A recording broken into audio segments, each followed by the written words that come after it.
hello guys i hope you are I hope you are well there.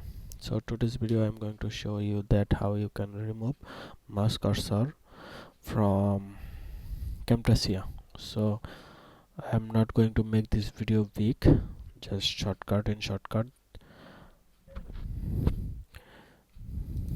Here is Camtasia, and I recorded a gameplay video, and here you can see the mouse cursor is moving here, and I can't remove this one. Even it was not visible when I recorded, but still it is there. So I have to remove this mouse cursor. For that, in Camtasia video editor, you have to click on these properties, or you can press Ctrl 2.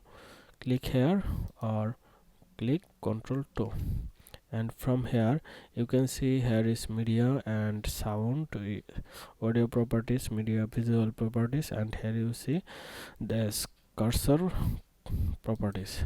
From click on here, and you can make the opacity 0. That will remove your cursor completely from your video. And there have other option that if you click this one, it will also help you to remove the mouse cursor from your video in Camtasia.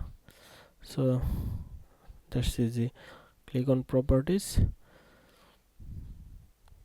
cursor properties, and then this one or this one. I hope you get the solution. Thank you.